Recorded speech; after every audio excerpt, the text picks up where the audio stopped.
On today's episode of the Real Recovery Podcast, episode number 69, we are honored to bring you the third chapter in our Founding Voices series, featuring Izzy. Originally sharing his story in episode 5, Izzy's journey from addiction to purpose is nothing short of inspiring. As the founder of Go the Distance, his passion for service and recovery has touched countless lives, and it was his vision and dedication that inspired us to launch this very podcast. Izzy has become not only a great friend, but also a mentor to the Real Recovery Podcast. His ongoing work with GTD continues to uplift the community, and we're grateful for the many events where we've supported each other. We look forward to many more collaborations ahead. Stay tuned for Izzy's powerful story of resilience, hope, and the impact of giving back.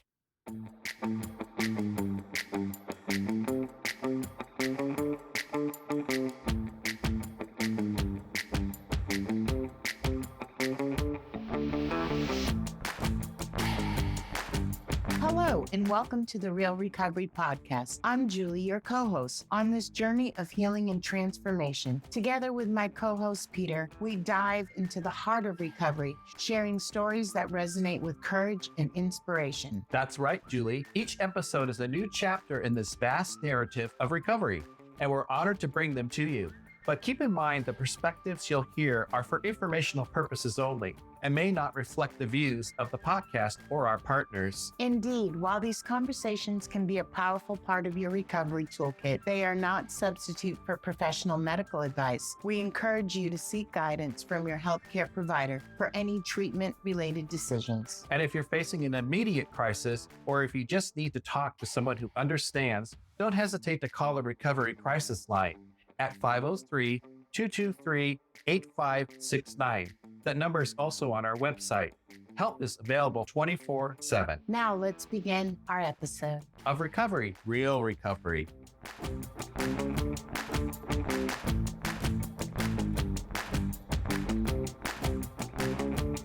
You're always on stage. Okay, Yes. So I do want to introduce you. This is Izzy from Go the Distance, and 1, 2, 3. I am really excited to have him here I'm excited to be here. because literally the best day I had of 2023, and I've said this a few times, so it's not a limerick, was watching Izzy get the Freedom Award, meeting the governor, having her take her picture with me and tell me I was one of the most important people, and then him giving a shout out to our table and the lunch bunch. It was good. It brought back a lot for me. I'm really glad you're here. That's cool. I'm glad you're here too. Thank you. Julie, my co-host, I'm Peter, and we're here with Izzy to hear his story on the Real Recovery Podcast. Woo. Exciting. I like that I'm glad name. you're here. You like that name? The Real Recovery Podcast, RRP. RRP. So GTD. Go the distance. Tell Go me the what- distance. and maybe we're Go gonna, the distance. We're going to hear your story, but what's go the distance? Let's go the distance. Save it for the end. Save it for the end. Okay. I'll Okay. write a note. Make sure we get back to that because it Okay. is important. Yes. It's a very important thing. And to we're going to cover. hook up your website on our page. We'll link to it. I like your website. Oh, thank you. Mhm. I spent through it to get it together, but And not only do we have we'll the refine it over website, time. we have Instagram, a YouTube channel. We are Facebook. You're getting there. Facebook. Huh? We're And t-shirts. no We have a business newsletter. cards, A newsletter. Wow. business cards, And a Wow. GoFundMe. A GoFundMe. And a GoFundMe. Yeah, Wow. to Great. get started. Yeah. and business cards with Yeah. scan codes that will take you straight to our podcast and our webpage. Yeah. QR QR codes. codes. That's Yeah. what I scan. You scan the QR Yeah. codes. The QR codes are good. Mm-hmm. Yeah, that way you don't have to pass out leaflets and stuff at events. You can just put the QR code, people can take pictures. That's what we're at. Mhm. Peter is a technological genius. Mhm. I'm the outgoing one. Mhm. And you are? He's very outgoing. I am the passionate one, I would say. Yeah. I have It sounds passion. like it. Yeah. I have passion for service. I've always had passion for service. The other thing I wrote in my notes before you get into your story, but taking a chance on others Take a or a chance. belief in others. Shall I take another chance love on that. love? You know that song? Olivia Newton-John? Oh, Oh, it's so good. If you do her book on audio, it's really good. It's all about, she talks a lot about of her story, but about energy and what you put out there. Be careful what you put out there into the world because you'll receive what you put out there. I've always loved her since I was a kid. I was 7 years old, I think. I'm from Las Cruces, New Mexico, and that's about half an hour away from El Paso. So when I was a kid, we had a brown Cutlass Supreme. It was a 1979 brown Cutlass Supreme. And I sat behind my mom, and then my two sisters sat next to me, and we would go get school clothes in El Paso. We would go to Arby's because that was a nice place to go. On the way back, it was at Arby's. And then we would drive back to Las Cruces, which was half an hour away. And I would have my Walkman on and I would listen to Olivia Newton-John's Greatest Hits Volume 2 or The Heart Attack, whichever album that was. And I would look up into the clouds as my dad was driving us home. And I would wonder where Olivia Newton-John was in the world. From then on, I was always a special child. If you know, so I was like, I loved Olivia. So it's sad that she passed away, but Yeah, it is. yeah, but she has that song. Sometimes I hear words and then I just start going into these songs. They just remind me of lyrics. It's just what I do. Do you do that? Sometimes. Yeah. Sometimes you send me bits and pieces of a song. He does it to me all the time. I totally do that all the time, and people have no idea what I'm I talking have about. it every time. I get it. Especially if it's Janet.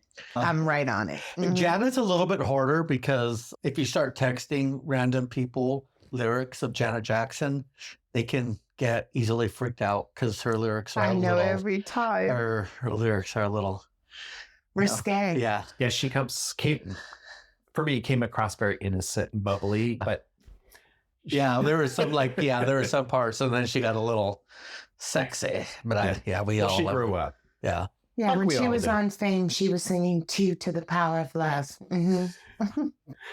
My Olivia Newton-John I had a friend in high school whose name was Peter. He was black. I'm white. So it was Black Peter and White Peter. And we would do duets or we'd lip sync, but we'd sing along to her Xanadu album.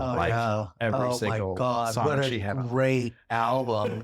The Electric Light Orchestra, I'm Yeah. Alive, all of that. Did you see the movie? Oh my God, as a kid. Yeah. Loved the roller skates. I had roller skates. I grew up roller skating. That was Really? that was my thing. My Aunt Margie got me roller skates when I was a kid, and my cousin Anna and we would go in Roswell, New Mexico, where I'm from. Well, my grandma lived there, and we would spend summers there. And I would go roller skating, and I would pretend like I was like roller skating so the lasers can come out of the back of the skates. You know what I mean? Like super fast, Yeah. and then up and out. I am That scared was of both so- of you with Olivia That Newton-John. was just Okay. and then Moving. Anyway, I actually just listened to all of these songs like yesterday or 2 days ago. Really? Yeah, because I was listening to the audiobook while I was walking my dog, and I just got so caught up in it, and I get so into things like that. Once I get into something, like I'm in it for a while, and it becomes like my life is shaped around whatever I'm into. I can do that too. Yeah, at the very end, Zeus lets her go, and she comes back, and Well, they. now I don't need to watch the movie. Oh, but the soundtrack is amazing. Yeah, it is. Yeah. More amazing than Grace. On par. Yeah, I mean, Grease. It's different. Yeah, a it's little bit just different. Okay. Yeah. But there's also Two of a Kind. I don't want to know. I want to know That about is your also recovery John story. Travolta. Two of a Kind's pretty good too, though. That's another good one. With John Travolta again? John Travolta, yeah, is in this Oh, one. wow. Yeah. So it sounds like New Mexico growing up was like good, happy childhood. Yeah, sure. It was a good, happy childhood. Ignorance is bliss. You don't know any better. You don't know what's out there. I always knew that I was different and something was off a little bit about me. I wasn't good at baseball or football or the things that Dad wanted me to be good at. I didn't measure up. So things started to, I loved roller skating. I loved Wonder Woman. I loved making pizza. The chef Boyardee pizza mix. My parents were at work all day. And so I would take care of my baby sisters. They're 7 years younger. I have twin sisters. And I knew how to put their hair in a ponytail. And I would walk. I would get them dressed during like summer vacation. And we would walk about a mile a mile and a half to TG&Y. Have you heard of TG&Y? It's like a store. It's like a five and dime kind of thing. I don't know.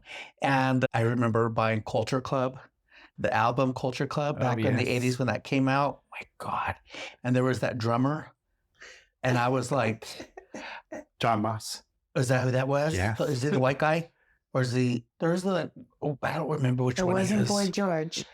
No, it wasn't thought Boy John George, Moss but was there the- was like the one, I don't know. I remember being attracted to one of the band members and where I was going with the whole Xanadu thing. And I don't know, I hope this podcast doesn't hit my parents, but when that guy that played Danny in Xanadu was roller skating back and forth on the beach of Pasadena, whatever it was, his shirt would be like open on the top. And I would be like, that's as close to porn as I could ever get. I was like, whoa. And to see white guys, like attractive white guys in a town full of where I'm from, Mexicans, like it was unusual for me. So I was like instantly attracted. He was hot. Yeah. This guy was hot. Of course, obviously he's hot. He's falling in love with Olivia Newton-John. But I grew up and then back then, there's no one to compare myself to. There's no role model. And my parents were not open-minded. They didn't know. My parents had me when they were 16 and 17 years old. And yeah. And so they're still together. I know. But they didn't know how to. And then with my insecurities and all of that, and I had to really overcompensate like I did with my addiction. When you're an addict and you're an alcoholic and you're drinking and using and you don't want people to know, you overcompensate so that you can lead them away from the belief that you're high. Not that they were probably thinking it in the first place, but your overcompensation probably makes it worse. Yeah. Yeah. My first love letter was to Jason Bateman. I wrote a fan letter to Jason Bateman once, and he wrote me back with a picture and everything. And I don't know. I think my mom threw it away. I don't know what happened. I know. Geez. I know. Along with my dildo. I know from hearing your story in the past, was it in college where you really started drinking? Yeah, I was a good boy up until high school, until I graduated high school. I was vice president of student body. I was the FPLA vice president, which is Future Business Leaders of America, you too? DECA. I was in DECA. What's DECA? It's like business education for high schools. I won interviewing in the state of Oregon at the Red Lion in Jantzen And we Beach. probably learned how to type on the same kind of typewriter back then, yeah, it was right? that- All the way down, the Q was the hardest thing. Getting that Q, and then return the carriage. And me being competitive, I was the fastest in class. Yeah. And then you had to put the whiteout slips in there. Yeah, to do the, that was to erase. My typing teacher was, I shouldn't say her name, but she's gone, long gone.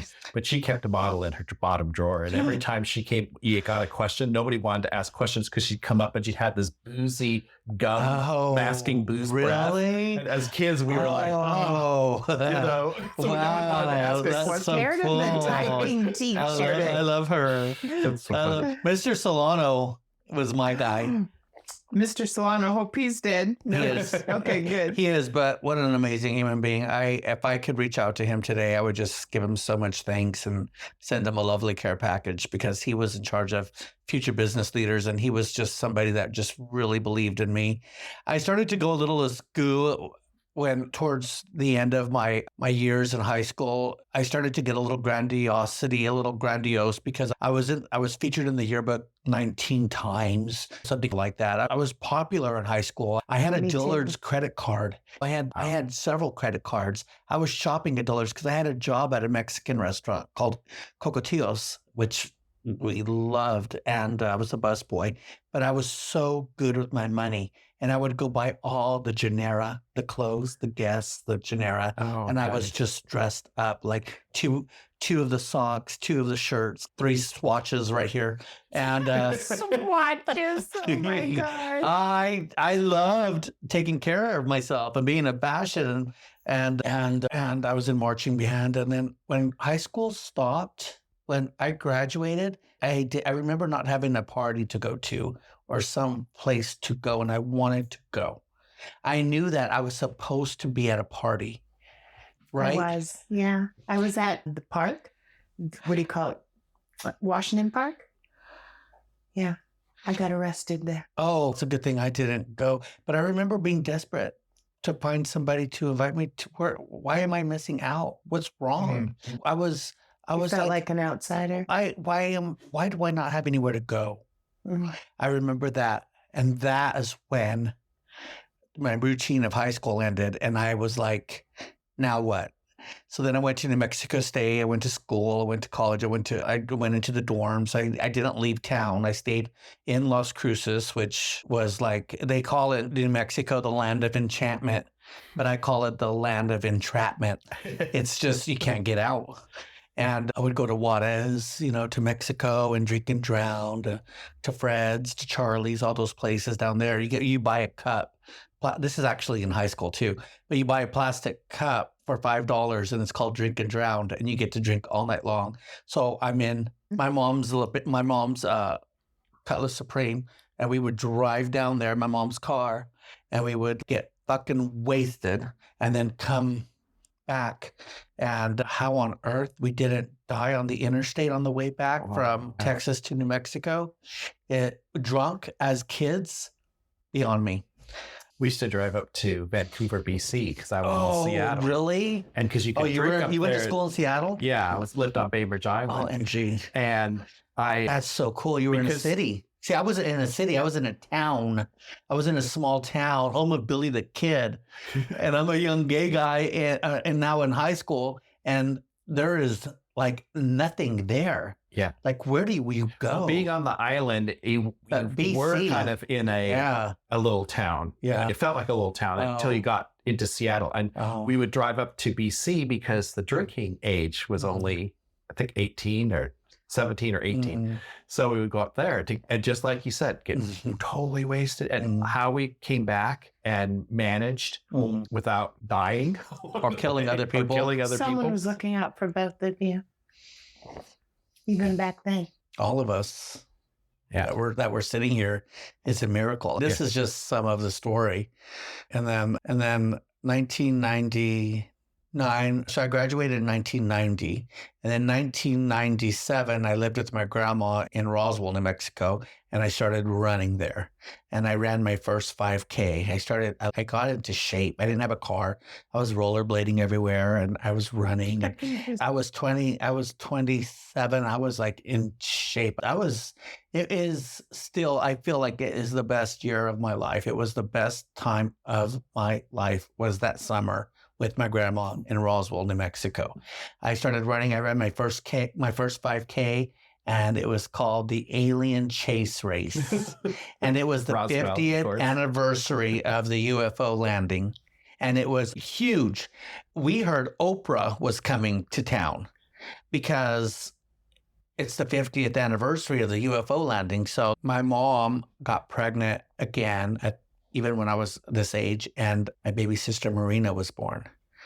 So my sister was, I think, 1 or 2 years old, and my mom put Vulcan ears on her and made her stroller into a rocket ship and entered her in the parade into the festival, and they got first place. Oh, there was so much foreign press in Roswell at this event that they literally pushed me into a bush one time so they could get a picture of my sister. And I still think that there's a picture of my baby sister in the Roswell UFO Museum in the rocket ship. Hello, a little Mexican baby in a rocket ship with Vulcan ears. I mean, how cute is that? Yeah. And then I moved back to Las Cruces, and things started to unravel for my family. My mom got into some trouble, and then it quickly became the worst year of my life. In 1999 was the worst year. I was trying to find sex, find love. I was driving to El Paso. I was just doing whatever it took to find somebody to hook up with. And so I would go, but I wouldn't have to drink first. Then I would have to drive across state lines. And I was like going to other states looking for love. I was like lost completely. And I got pulled over. I got a DUI. I fell asleep at a red light. I dealt with that. Then I got not another DUI, but I got pulled over for cruising. Back then, we used to have a cruise.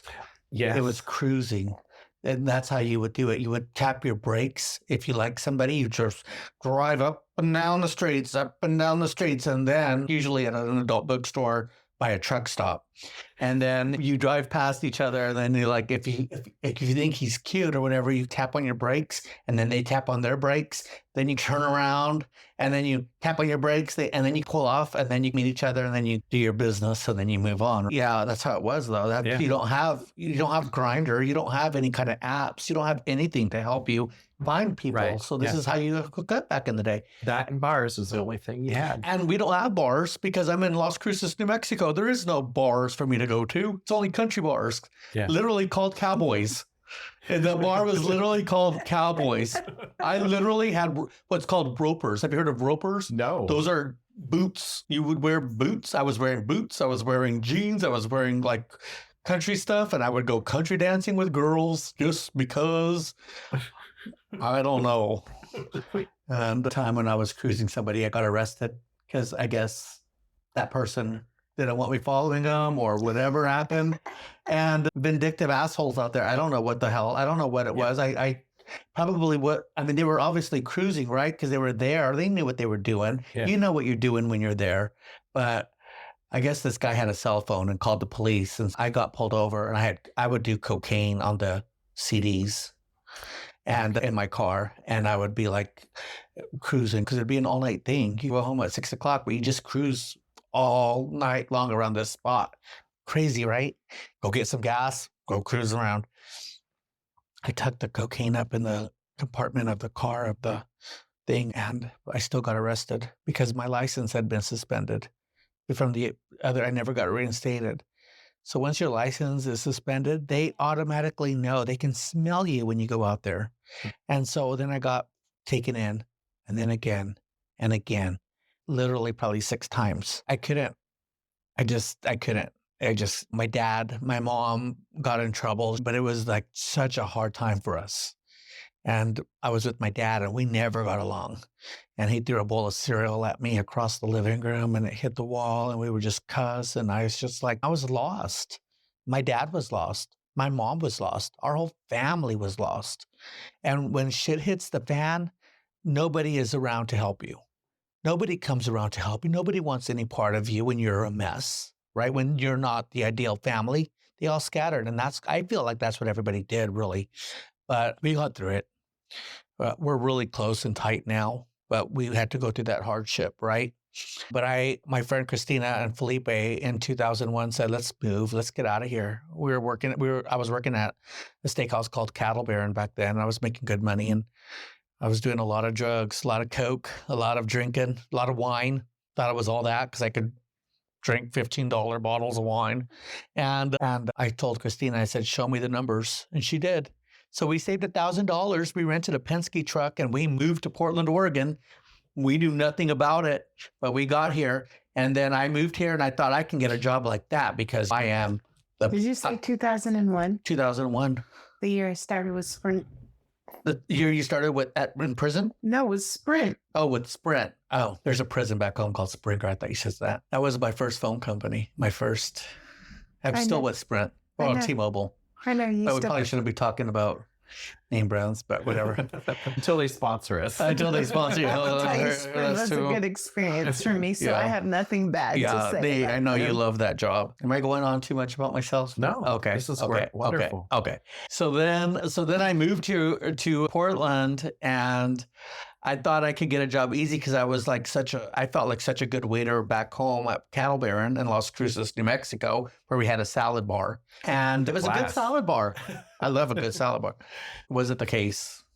The difference, what Oprah looked like before money and what she looks like now, I was like Oprah before money, meaning that I felt like my nostrils were bigger. Like she says that. I was darker. I was wearing a leather coat, like a long leather coat, like right above my knee. The sleeves are long, so I cuffed them inside. And I only had these black leather-soled shoes that clap. And I would go looking for a job. And I thought, they'll hire me in a second. I was wrong. No steakhouse in this city wants to hire somebody that looks like me. I was not what they were looking for. I was not. I feel like I wasn't attractive or I wasn't good looking. It went into my whole insecurities from childhood, right? It all like builds on each other, right? I'm already insecure because I grew up that way.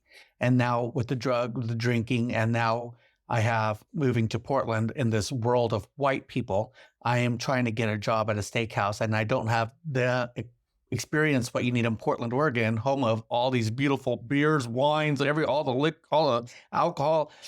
And I walked myself over to El Gaucho and I was like, oh my God, they have tablecloths, they have wine glasses. Holy crap, this place is. And then they have menus outside the door, which is, I've never heard of that either. And I was like, whoa, lobster, $79? If I can be a waiter here, I was calculating, I'll be rich. Oh my God. I went in and the hostess, Erica, says, yeah, we're not hiring right now. That's what they always say. We're not hiring right now. One of the captains comes out of the wine room. He comes, that's the managers. He goes, yeah, we're not hiring. He looks me up and down, and he says, and we're not hiring you. Jeez. And I was like, whoa, that was mean. What did I do? I went back the next day. And I asked for the manager and he wasn't there again. And his name was Franco. And so I said, can I leave a note? And so she gave me a Post-it. And I said, I'm here just to check up on my job. And she's, I'll give it to him. I was like, okay, thanks. And I'd go, Christina and Flip were like, dude, you got to find a job somewhere. You can't put all your eggs in one basket. You can't put all your hopes on this. They're not hiring you. They don't want you there. Why are you going back there? Because I love it. I know this is where I belong. Like I'm going to get this job. Third day, fourth day, same jacket, same shoes, same everything. Clickety clack, knock on the door. Manager's not here. It was embarrassing. But I couldn't find a job. So finally, Safeway is hiring on a Thursday. They were doing interviews and my friend said, go to Safeway because I didn't have $1. I was borrowing money from Felipe so I could go to a bar up the street called Jocks, a gay bar on Broadway. And they had dollar beers. And he said, you can't be taking all my change. I'm almost out too. And I'm like, okay. So we were like broke. Like I only had $1,000 to move here with.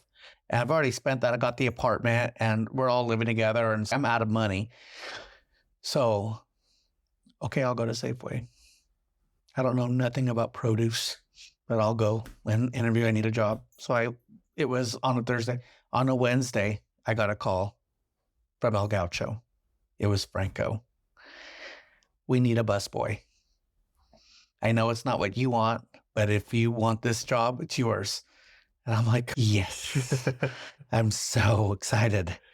And so I became a busboy at El Gaucho and I got the job. It took 40 days. And I swear to God, I went there every day, every single day. I even went across the street to that bank and I called my dad and I was crying because I was so embarrassed. I know they're there. I feel like they're hiding every time I come at 2:00 between 2 and 4. I feel like I keep going. He said, just keep going. So I got the job there and I became a busboy and I just became the best damn busboy I could ever be. Drop and go to all the waiters, drop the dishes in the dish pit and go. And then I became a cocktail waiter, a server, and then I became a dining room server.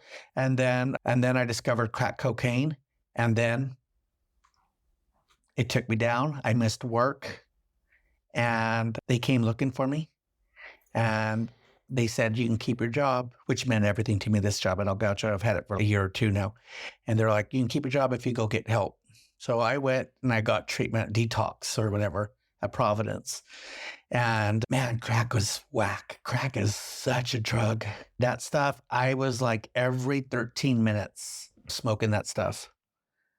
And then, I did that. And then I met Michael Waldman, my first sponsor. And then what happened after that? So then I got sober. And then that's when I discovered Lunch Bunch. And that's when I started going to AA meetings. And then I got 6 years sober and everything was great. I was continuing to work at El Gaucho. I was making great money. I bought a nice car. I had nice clothes again. When I was back, I was running. I discovered marathons. I ran so many marathons. And then I had a relapse. That's when I discovered crystal meth. And then that's when Is that the same time you discovered homeless people that you wanted to that was the crack. give a makeover to? And That was before I got sober for the first time. That was Okay. crack. I Yeah. remember that story. Yeah. That was wild. So take me back to real quick to Providence. You went Providence. through treatment at Cheese and crackers. That's all you eat. But it wasn't a set get inpatient. You went. It was I don't know what it was. It was building B. I don't know. I went there for a week. Oh, okay. I have no idea what it was. And- But these two guest speakers came and spoke, and they, do you have any questions? And I'm like, yeah, I missed something about the AA while I've been here. So I don't know what to do when I get out. And he goes, give me a call. Here's my number. So I called him, and this guy, of course, picks me up and takes me to a meeting, gives me a big book, buys me coffee, a mocha, and becomes my sponsor and led me into AA. This random human being, this random guy named Mike. And that's where the journey started. And then I found Lunch Bunch, and then I got 6 years of recovery after that, before relapsing. So we met before your relapse. Because I remember when you relapsed, you didn't answer my text message, and I was I don't sad. talk to anybody I know when I'm in a relapse. Yeah. So we met during the 6 years. You at gotta MCC. break up my conversations because I'll just go on and on. No, Okay, I'm just trying to think of, I'm just trying to think of I'm when going you too came fast. into my life. And we became really good friends at MCC. And then You you were one vanished. of the people that I knew, And and then I you would sit in the vanished. rooms. I didn't really. No, we talked for a while, and then you Mhm. vanished. Mhm. And I texted you, and you didn't answer. I vanished a couple of times. I vanished the first time in 2011. That's about the right time. And what was vanishing to you? What was vanishing? Vanishing means that I decided that when I got my 6-year coin, that I was over this and I was going to try to smoke some pot. And I did. And then I had a drink, and that was fine. And then I wanted to, again, same old thing, trying to find love in all the wrong places. Story of my life. Got on Craigslist, answered an ad. These guys were hanging out in the Pearl. So I went over there, and they offered me something from a light bulb. They said, just smoke it slowly. And so I said, okay, because I'd already smoked pot. So I lost my sobriety date. So I was like, what's the worst that could happen? Oh,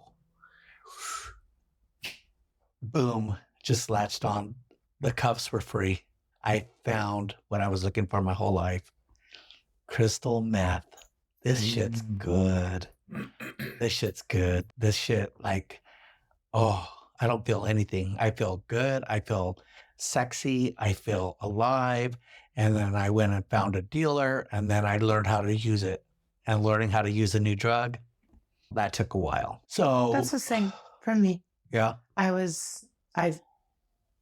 Once I got high, I felt like Wonder Woman herself. I too felt sexy. I fell in love with the drug and the person at the It's same hard for time. me to imagine Julie smoking meth. I didn't smoke meth ever. Oh. Wow. It's the only way I haven't done it. Wow. I snorted it first, then my nose got a little sore. Then I put it in a capsule, and then it hurt my stomach, and it took too I long to remember get that. high. Yeah. And then I did it intravenously. And then I was like, Which is like the way to go. well, and Once yeah. that's talk about what is it? Cucumber into a pickle. Actually, it was like literally like when Wonder Woman spins around and she takes off the glasses and she's Great like, analogy. ching, ching, Yeah. ching, ching, and you Yeah. couldn't mess with Yeah. me. Yeah, Mhm. that was exactly it. Mhm. Yeah. And you smoked, but did you do it in the Not until later. Not until my relapse in 2015/16.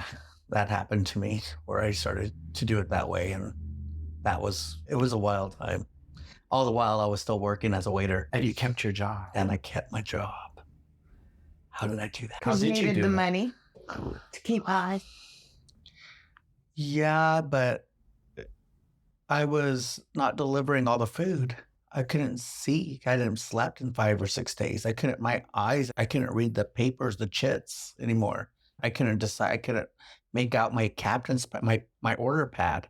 I couldn't tell I couldn't tell what people had ordered at the restaurant.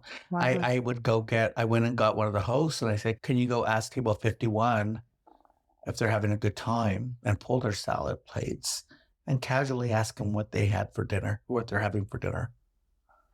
And because I was in the bathroom and I was trying to read it, but I was writing over what I had already written. Like I was just writing over and over. But see, I'm clearing their salad plates. So that means the entree plates are supposed to arrive any second. I'm in the bathroom trying to figure out what the hell they ordered. Oh, wow. We're busy. It's going to take at least 20 to 30 minutes to get their food cooked. So now I've got a 4-top plus my section. And I don't know what they ordered for dinner. And they're going to be sitting there for 30 minutes. People don't sit for 30 minutes. They sit for 10. It was scary. Yeah. They complained. My manager sent me home. I had partied the night before. I don't know what I took, but I progressively for the next few days got higher and higher. It was just a weird feeling. And I don't know. I kept my job. I was sweaty at work. I was disheveled. I was pretending to be interested in the hostess because she was pregnant and she was having a hard day. So I said, sit down. Are you okay? What's going on? How are you feeling? Tell me. And I would be like, I just wanted to sit down and rest. I didn't care how she was doing, but I was just so damn tired. And I'm going to sleep tonight as soon as I get home. But then I did it because I got high again. And then it was time to go to work again. And another day with no sleep. But I got down to 140 pounds. That's how I was. I was literally. I'm skinny. I was at Grand Central Bowling Alley, right?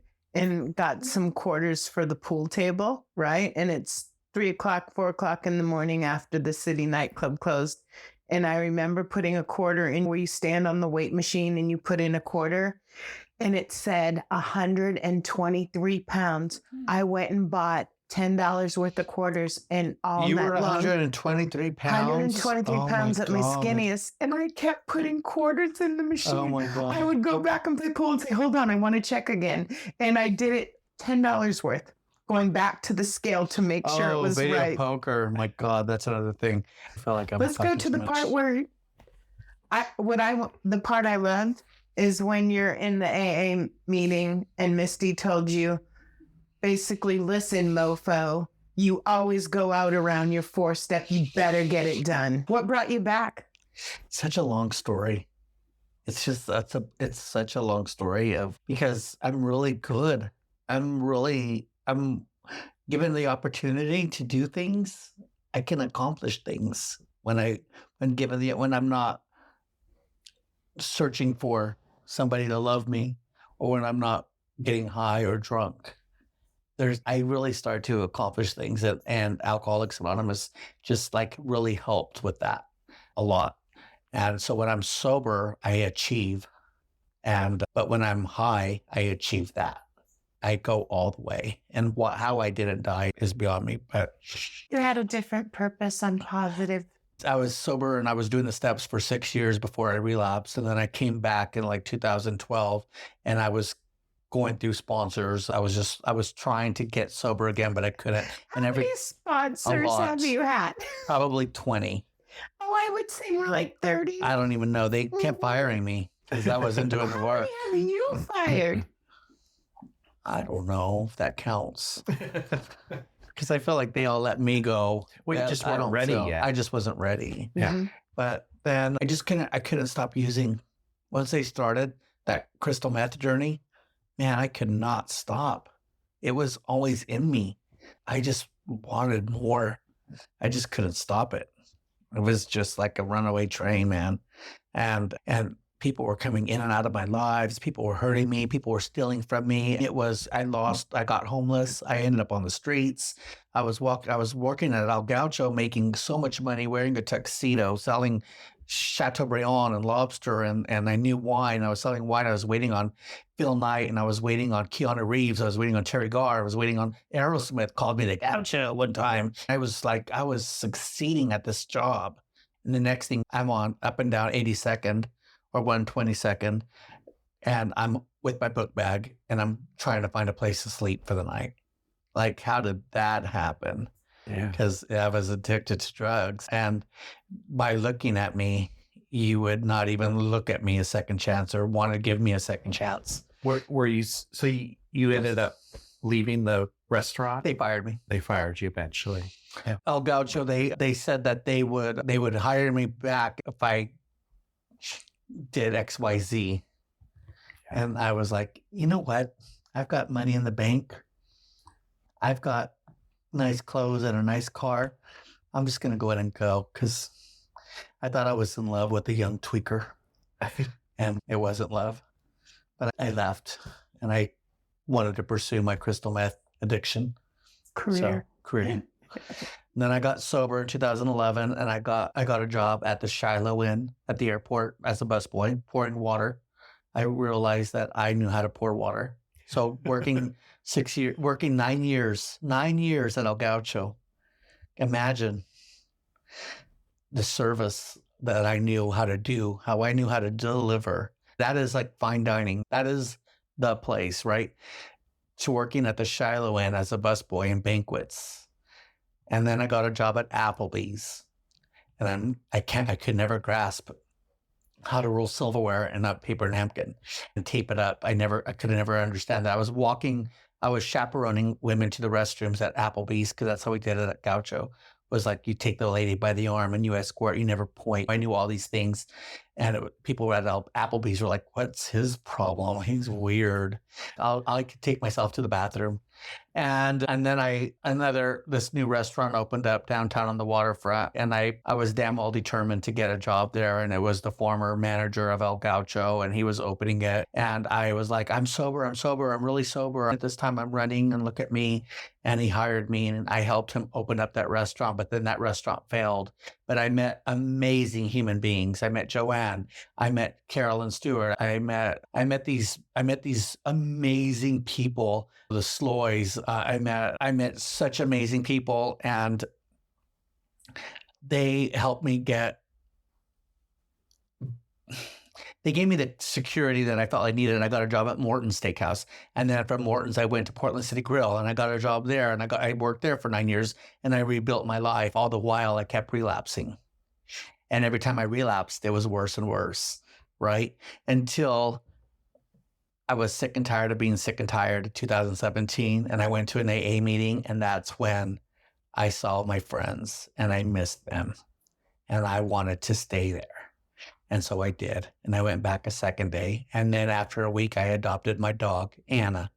And everyone was like, oh my God, he does not need to have a dog.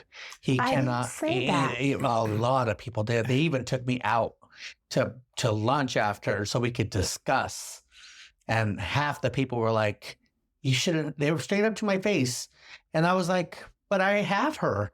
I can't give her back. That's when I had Sully, remember? Yeah. And I was like so happy when you got Anna, because I was hoping that it was going to be something that you would stay sober for to take care of. Yeah. And it was good. My dog helped me through my struggles too. Without her, I wouldn't be here probably. Anna too. A lot of other things, but the best thing for me, she's never seen me smoke a cigarette. She's never seen me do a drug. And what she thinks of me matters.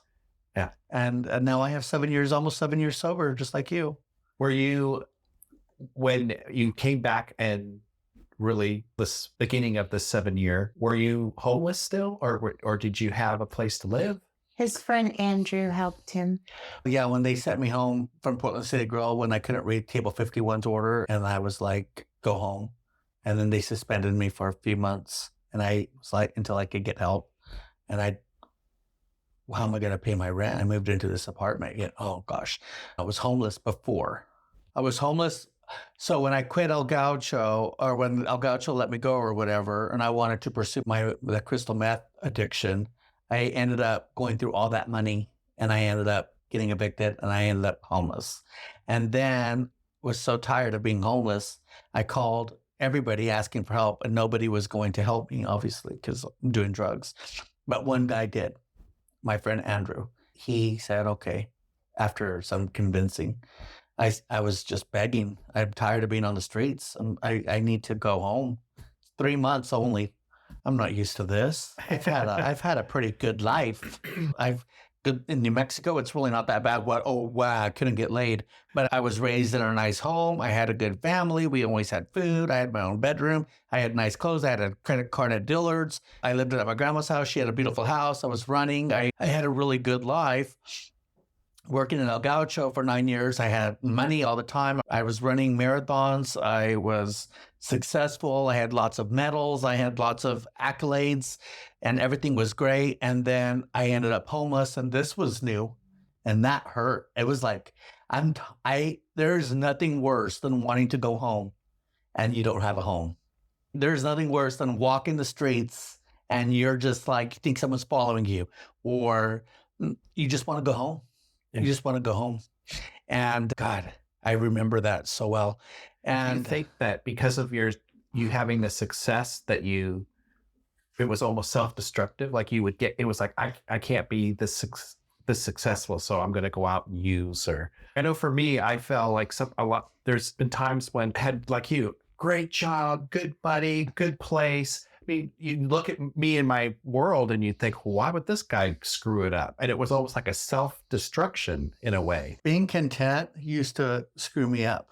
Coming home with wads of cash and just sitting on my couch in the quiet and just like being home at the end of the night after a busy night on the floor was like, and now it's quiet.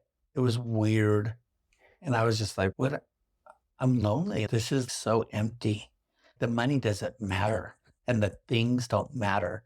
I've already got all those things. What else? And so that's when I would go pick up and have a relapse. And I would tell myself just 3 hours, just party, just do it between 12 and 3 and stop, go to bed at 4 and you'll be good until 10 or 11. Wake up, go to the meeting. Don't tell anybody that you relapse. Just go and just sit there and just like, why I felt like I had to lie? Because nobody wants to raise their hands for the first 30 days. That's the worst. Yes. So I think in my mind, it's like, get through the first 30 days, then come clean and tell people that you relapse. That way you don't have to like. My first 30 days was worse because they made me read how it works every day. I was the only girl and I had to raise my hand. Oh. Yeah. That was at MCC. Oh, yeah. Yeah. Yeah. What a blessing. I don't know. I don't read how it works anymore because I'm scarred still. I always go for the preamble. Yeah, but you have a good life now, and that meeting helped you get it. Yeah. Oh, it did. They and you accepted impacted me. a lot of lives. I want to go back to where Andrew gave you the money. You got an apartment. With my dad's name. Right. We have the same name. And you came back to... Because I had eviction on my record, so they weren't going to give me an apartment, but I was going to do whatever it took. You came back to MCC. I came back to MCC. And it was the last time you came back to MCC. Yeah. And... after I got the apartment, I relapsed a whole bunch. And then that's when I started slamming. And then after I slammed... after I met those street kids that I was falling in love with, another old group of them, when I was sick and tired of being sick and tired, that's when I went back to MCC. That's the time you're talking about. So that was in 2017, 18, around there. And that's when we got close. And that's when we got close. That's when I was going every day to a meeting. Every day. I was going every day. I just was with my dog. Nothing else mattered. I had my dog. I would go home to her. I would come home to her, and it was meetings. It was my dog, and it was work, and that was it. And I found what I needed: love, someone to love, and somebody to love me. I found it for you, not for what you gave them, not for the drugs. For me, for you. Me. Yeah, it was all within me. The need to love, the need to be loved. I got it from my dog Anna, she gave me, it was like the house wasn't quiet when I got home. I didn't throw my money down on the coffee table and just undo my pants and watch TV and eat. I had to go walk her, and she's crazy. So like I managed, it gave me purpose. She saved my life. I remember that time compared to where you were at now. Yeah. You were riding your bike Yeah. across the bridge. Yeah, my car got stolen in my relapse. Yeah, to the guy, the drug guy was going to go get drugs and never came back. Tried to blackmail me. And then you were riding your bike to your job with Anna. Yeah. Oh, yeah. And then I wouldn't ride with her to work, but yeah, we would ride around town. I had a little basket for her in the front. And then I remember we were losing the church. And I got on the committee to go find. And I wanted to take charge of that. Take charge of that. I said, "Who wants to lead?" And I said, "I will." And they said, "Anybody else?" Nobody wanted to give me any kind of responsibility back then. Nobody thought I could do it. I'm still not. I remember that day. So they gave it to Bill. Led it. Lawyer Bill. He led it. They didn't want me to lead it, but I stayed. I stayed on it. But I felt I felt the jab that I wasn't good enough. I wasn't smart enough to lead it, but I went ahead and I went with it anyway. But I notice things like that. I notice little things like that. So you want to know what's crazy? That is the only business meeting I've ever been to because I cared where we were going. And you told me, "We'll come to the business meeting." And I went to the business meeting and it was overwhelming for me. Mm-hmm. Okay, so now do you think, I was just thinking of, for me, when that happens, when I start to get a little irritated. Peter? How you get irritated? In reflection, it's ego. In reflection, it's ego. Of course, it's ego. Yeah, of course. Yeah. I mean, a lot of. Thank you for saying that. Yeah, that's what it was. It was ego. Mm-hmm. Yeah, and it was fear.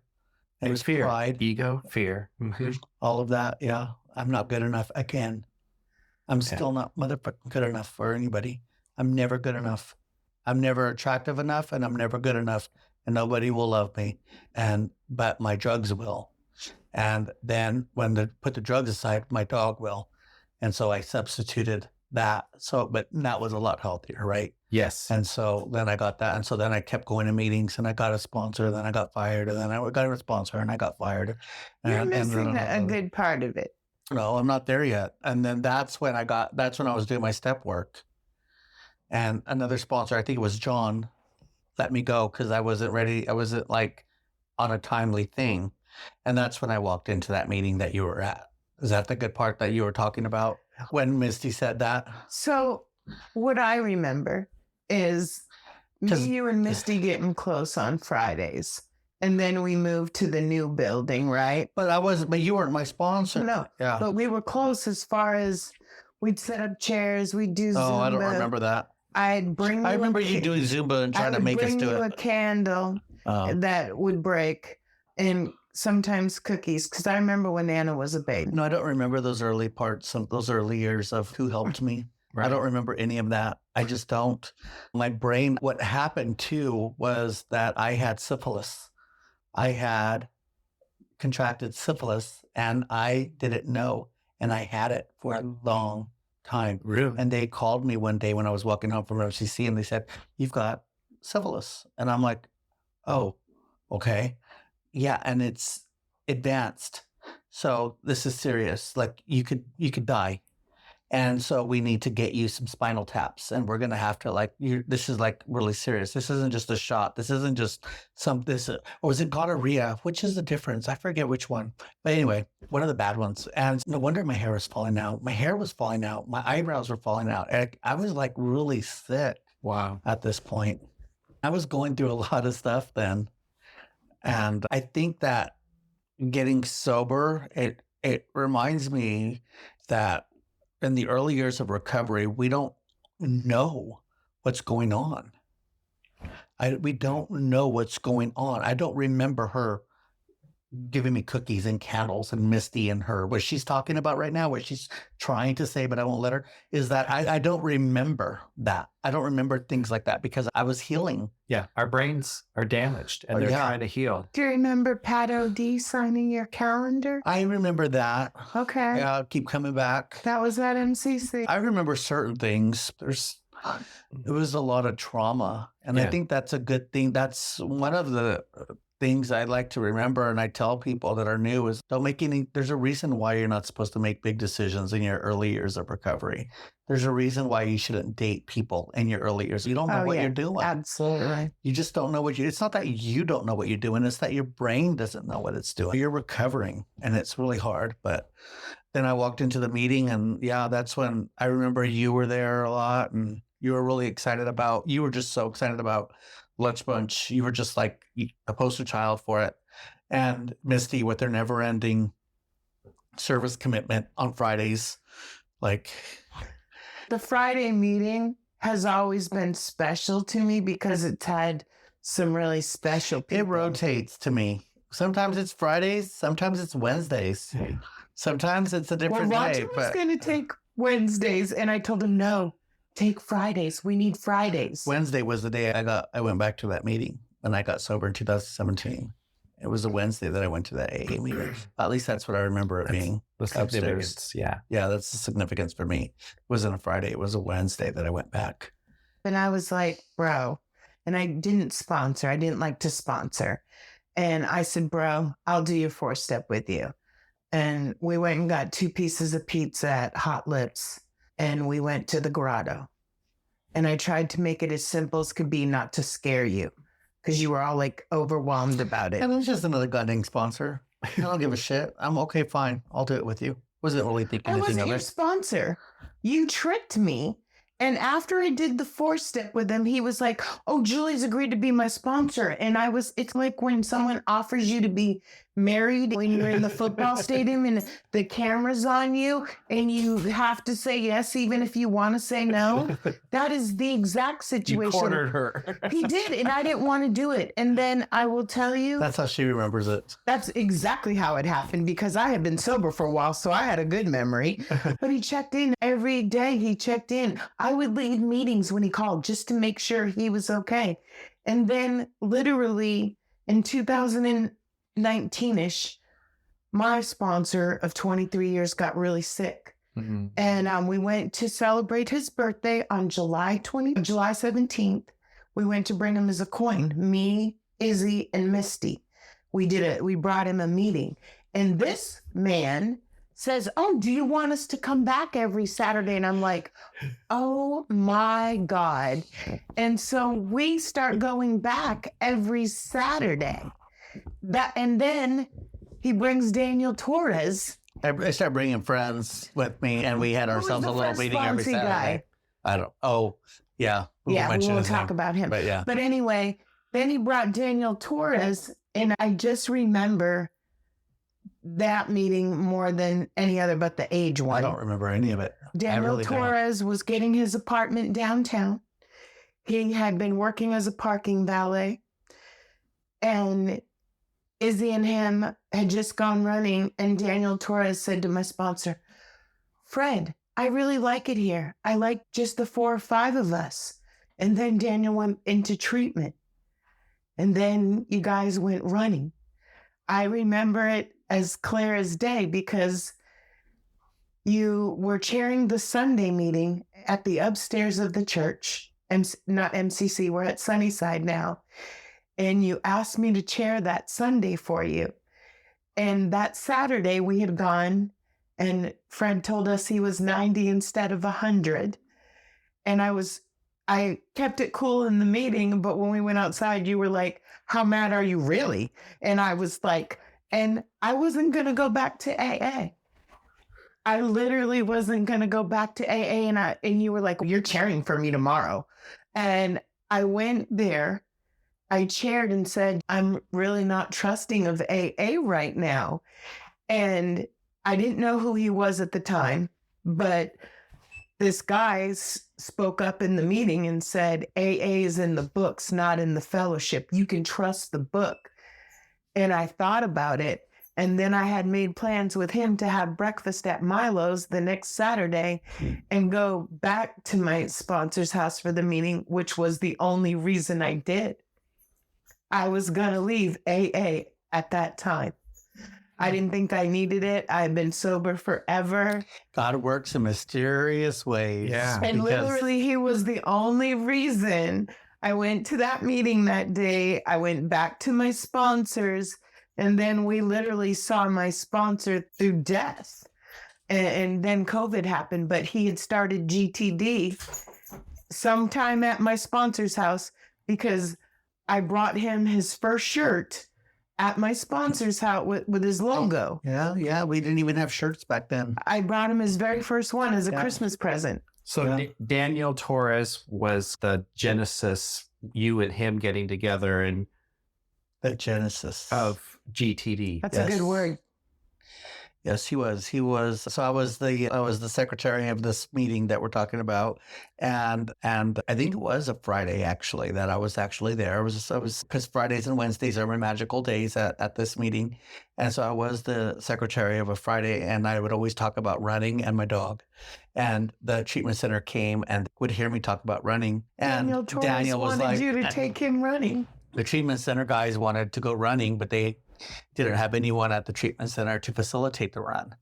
They somehow heard of me and that I like to run, and they asked if I would volunteer to take the men running at treatment, and I would have to take a drug test and apply. It's a volunteer job, but they're very lock and key. We had to move our Saturday meeting time twice. First, it was at 11, but that interfered with his running. Then we made it at 12. Well, I walked then in. It was at 1. I walked into that treatment center. It was called DePaul Treatment Center. And I walked into that treatment center, and there were these 10 guys there that all signed up to do this run. And it was instant. I was instantly in love with them. I never got to go to treatment.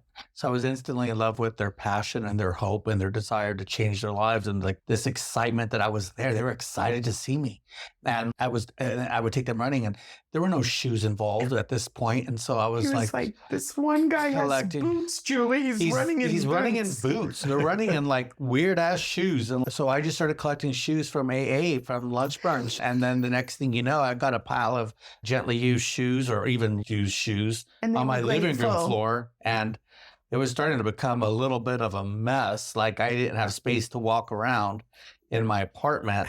I got all these shoes. And so I'm like giving away shoes.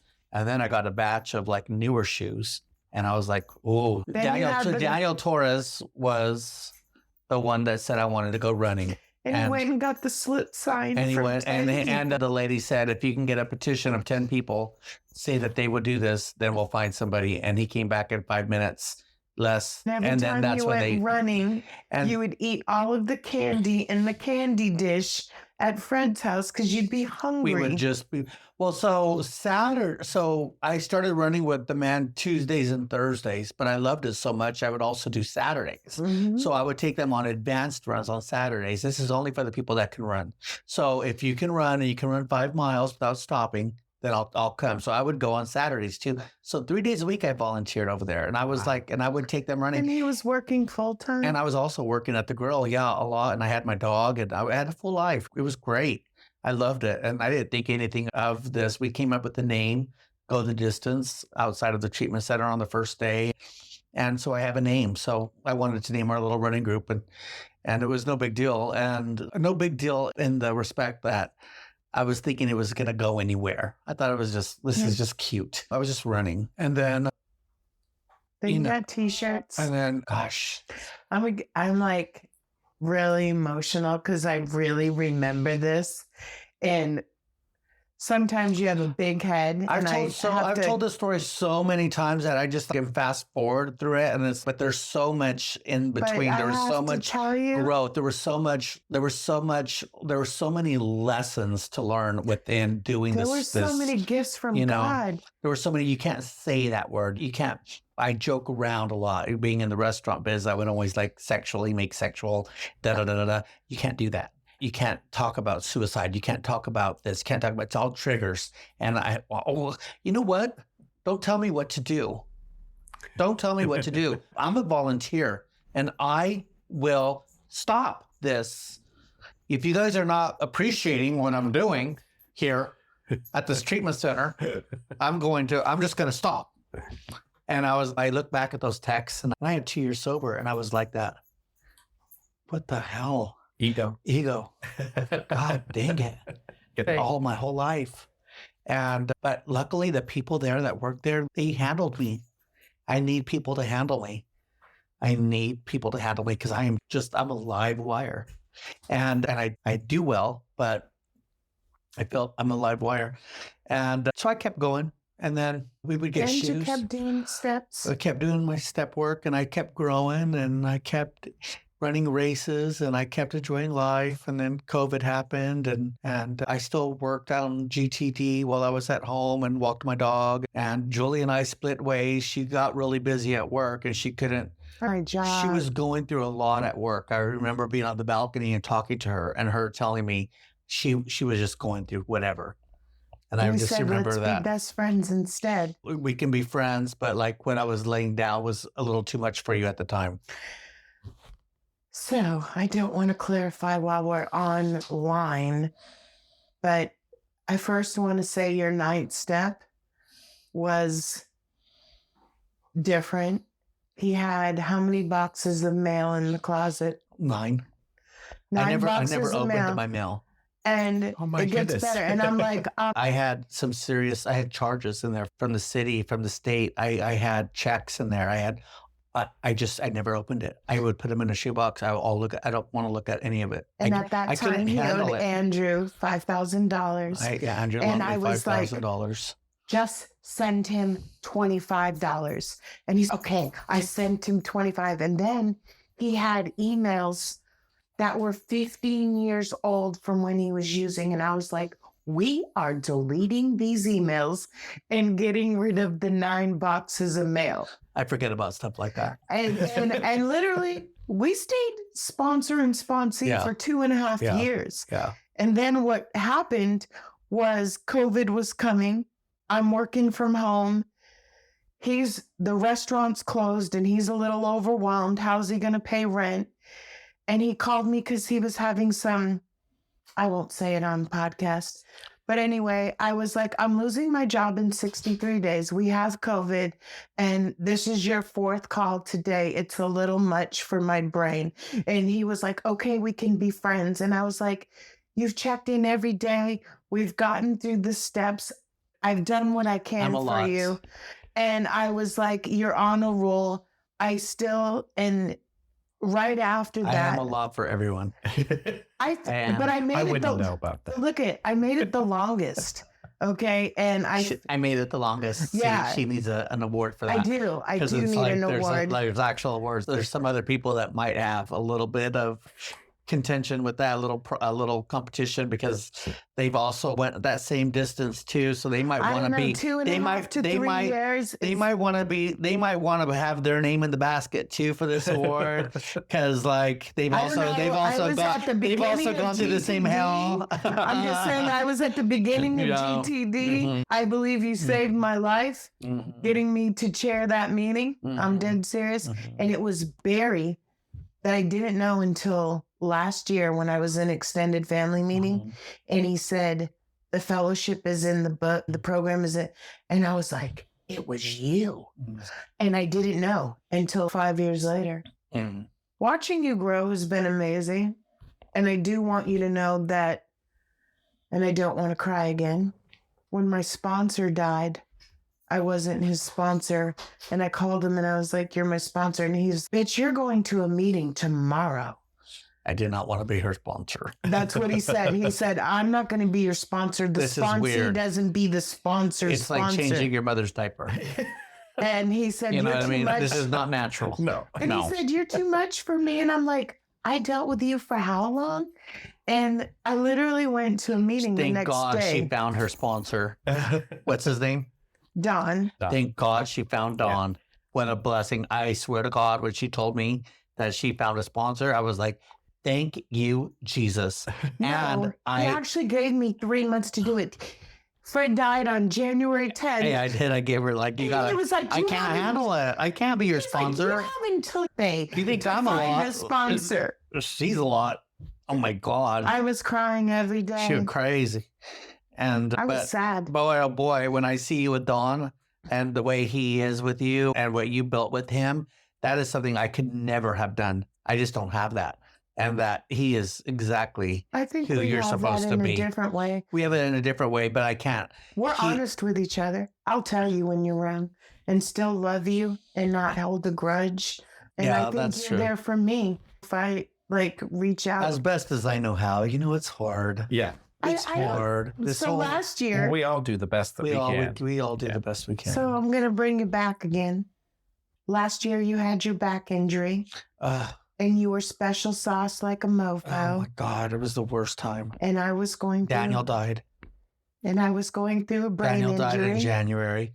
You had your brain injury, your weird ass brain injury I still from her have fucking it. Trigeminal neuralgia. trigeminal. Yeah. And we talked every day. We were both hurting. We were You both told me going about through your it. only time with a girl while I was on the bathroom Stop. toilet. And literally, we talked to each other every day. Let's not talk about that. See, do you notice he remembers some of the ways, but not? And I think we got really close again. Thought I You were was like, I'm narrating glad this. we're going through this together, except for I'm in his control. surgery I got think I'm denied. losing control right now. I've lost control.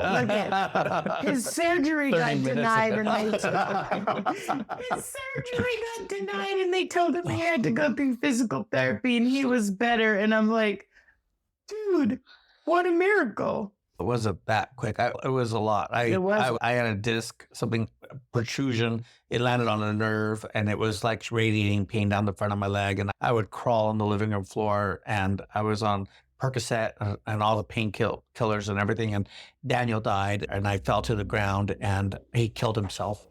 And it was just a devastating thing. You and Daniel, up until that point, were doing the running all the time, or? No, Daniel and I had a relationship of. He had gotten your prescription meds the week before he died for you. Yeah, he did. He did do that. And See, you were Julie friends. remembers all these things. I don't know how she does it. Look, Yeah, people do nice things for me. I have a really hard time remembering that. That's one of my I things. remember when you called me when he Yeah. died, and you were like, I just saw him a week ago. He picked up my medication, and I tried to pay him for it, and he said no. I actually, through sobriety, I forgot have a about very that. good memory. I remember. Forgot about that. Damn, Daniel. No, Was thank Daniel God alive? for Daniel, because if you hadn't taken Daniel running, Daniel pisses me off. He just pisses me off. He's always pissed me off. I love him, but God dang it, that guy just irritates the crap out of me. And he just would never do as I said. He just would never do as I said. Go to the meetings every day, or don't tell me what to do. Then do it. You keep relapsing, and then you keep relapsing on small amounts. If you're gonna do it, like, why just do just a little bit? I can never understand that. I was like, he would just do a little bit of meth or whatever. And I'm like, man, if I were to relapse, I'd just do as much as I would stop my heart. I would just go as hard. That's how I do it. And it would just frustrate me. And we would fight. And don't talk to me. Don't talk. Fuck you too. And we'd hang up, and then we wouldn't talk. And then we would make up. And then Robin had a party. And then I had invited, I hadn't talked to him in a while, Daniel, and I invited him. He goes, you want me to come? And I'm like, yeah. So he came, and 6 months later, and we made friends, and we were doing really well. And then 6 months later, something happened, and he got triggered, and he took his life. And then I was having my back issues, and we got funding for GTD. I was running GTD. We were working on budgets. Can I ask a question that I don't know? Did you get funding for GTD after he died? No. Before he died? Before he died. Yeah, in April, I think, or something. Yeah, I think it was. I think they approached me in April, and then I think we processed in June, and we got the money in September, I think. But he died in January? He died in January, then the next year. Yeah, Okay. we had already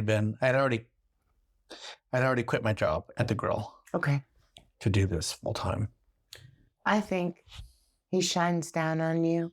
Oh, without question. And I also think he is, as much as you say, I think the things you've done for him, the Daniel Torres hats, the Dress for Success program through GTD, which is going really well. Yeah. the stuff you Why don't have you ask done- me questions about Go the Distance? Why don't you ask me questions about that, like how we started and all of that? Because that's a really cool thing. We're at quite some time has passed. Okay. So why don't we end it here, Yeah. and then we'll come back.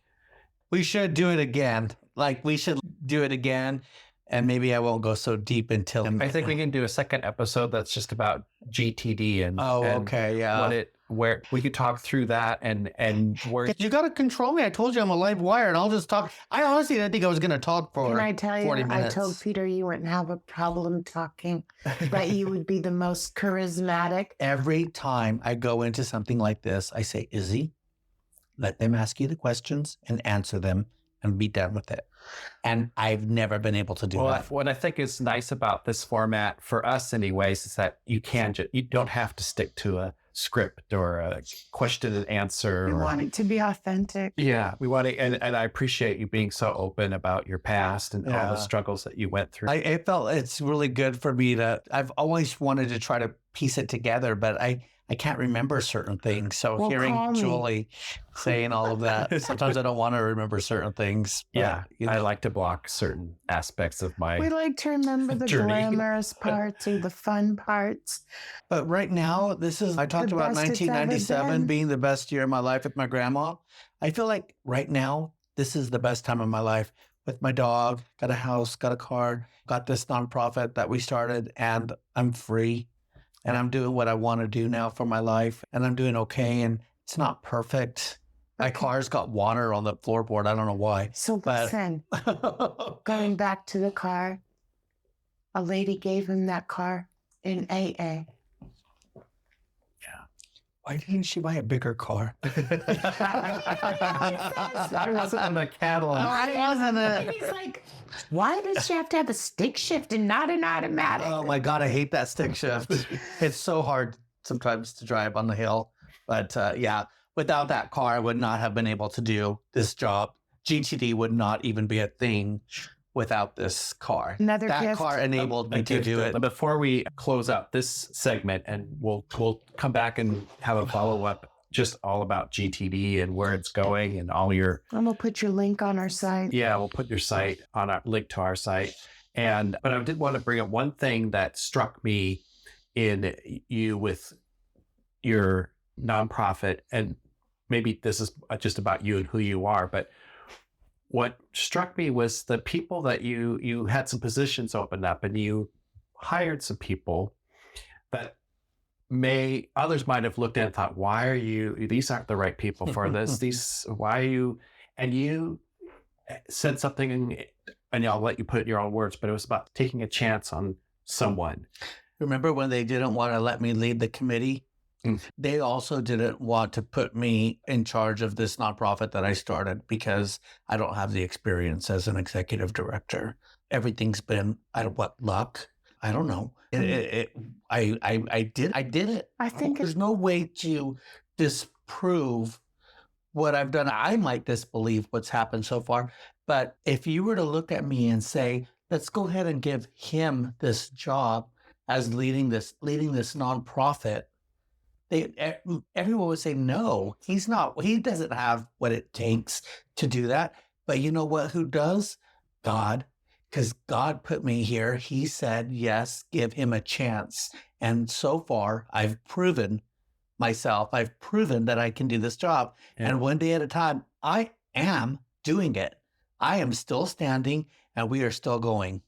We have 18 runs a week. We're expanding to another treatment center. We have 9 employees. We're looking to hire another one full time. We're doing it. So why not believe in the underdog? And I want to believe in other people out there, other underdogs out there, because my staff is amazing. They're beautiful people in recovery, and they are proving themselves each and every day, and they want to do this job. They love it. And we get to do it how we want to do it. Can I contradict you one more time? Yes, you always do. I know. That's why you're my husband. So when you said no one would believe you could do it. I want you to know I've always believed. I know you have. I just want you to know, because I saw it in the beginning when it wasn't the job, right, that you did it out of the goodness of your heart. That's just me. That's my mind. I know, but head. I'm just letting you know. I've also seen you put in the hard work, the fundraisers, the recovery walks. Yeah. I have seen you stop the dude on Facebook. Okay. I've seen it. Bill. Yeah. Bill Dickey. I've seen it. So I'm going to tell you, I am glad that there's a new era of GTD where you do take chances on people and you don't follow all the rules. And I think you know what I'm talking about, right? Because I do think the risks you've been taking are paying off in diamonds. Absolutely. It's wild. No, it's really hard. Like the journey to start this, you forget about the war that you were in yesterday and you just focus on today. I don't remember a lot of that stuff that we went through and the battles that we went through to try to get where we are today and everything. And meeting all the runners. Last year, we had 496 people sign up for Go the Distance at the treatment centers. 496 people. That was just last year. That's when we started collecting data. We weren't collecting data before. So all those years, the 4 years previous, what we were doing, the stories that you hear and everything that weighs on you, not to mention the business aspect of Go the Distance, but like hearing the people's journeys that we are giving our services to, that weighs on you too. That's a lot. It's a lot to take in on a daily basis, which is why we started a wellness program at Go the Distance too now. So we have people helping us with our mental well-being and our emotional well-being. And so we started that program because it's important. And I admire you for what you're doing and for the approach that you're taking. And I look at a lot of it as a map for ourselves and what we're doing, because we are putting ourselves out there. We're taking chances, putting our faith in unlikely places. I don't think that with Go the Distance I've ever failed. I've made mistakes, but I don't think I've ever failed. I think I just went out and just did it. And I just stayed my authentic self and I hustled. And and that's what we're trying to do. Yeah, you're gonna do it. We're Stay hoping true that to one person like David, right? David Barnes? David that's no longer here. Yeah, David Barnes. That one person like David is in a car, right? Yeah, hearing the story. They hear our story and they don't commit suicide. And they go to a meeting, right? And they know if Peter can do it, if you can do it, if I can do it, right? That hopefully they'll realize whether they're coming out of prison. But Julie, this city, this epidemic, this addiction, the Portland, number one in facilities, we need more help. We need more treatment. We need more detox beds. We need more housing. We need more mentors out there. We need to do more. People are dying and every day out there. We need to try harder. I agree. We need to do more. I heard this speech. We're number one in addiction and 50th in treatment services. Yeah. And so if you're listening, help. Try to remember that guy that was homeless walking up and down 82nd Street might be the next executive director of Go the Distance. Yeah. Because that was me. And here I am. And we're changing lives day to day. There you go. And honestly. And I want to give a big shout out to On, the running shoe, because they stepped up and they gave us shoes. And without their support, Lauren, we would not be able to do what we've done. I love that. I would not have gotten the Freedom Award. And I would have. All about that. And so the next time we're together. Definitely. I would love to do that. Through that. Thanks again for being on our show, and all the links to GTD and ways to give and support will be on our website. And we hopefully you get at this a little bit, because I feel like I went on and on about my childhood. I think it's great. Okay. I think for somebody in need listening, it's perfect. I just want to say I love you. I love you too. From the bottom of my heart, I love you more than I love most people in this whole world. Thank you for loving me until I could love myself, and allowing me to love you as best as I know how to. There you go. You've loved me a whole lot. Yeah. With that, Peter from Real Recovery Podcast. This is Julie for Real Recovery. And that's a wrap on today's episode. Thanks to each and every one of you for lending us your ears and hearts. Your engagement is what fuels our passion and keeps this podcast thriving. We cherish the moments we share here and hope they resonate with you. Whether you're on a daily commute, at the gym, or just taking a moment for yourself. Make sure to head over to our website at realrecoverypodcast.com. While you're there, subscribe to our newsletter for the latest insights and uplifting stories from our community delivered straight to your inbox. Click that subscribe button on your favorite podcast player too, so you can keep up with every new episode. It's your support that keeps our conversation alive and meaningful. And if our stories have touched you, consider using the donate button on our site. Your contributions, no matter the size, are deeply appreciated. They help us continue our mission of sharing hope and healing. Join us beyond the podcast and follow our journey on social media. Find us on Instagram, Facebook, and on X, formerly known as Twitter. All the links are on our site, so you can stay connected and be a part of the Real Recovery community every day. Your likes, shares, and comments not only spread the message of recovery, but also remind us that we're all in this together. So, until we meet again, remember that recovery is a journey, not a destination, and we'll be here to accompany you every step of the way to recovery, real recovery. Thanks for listening.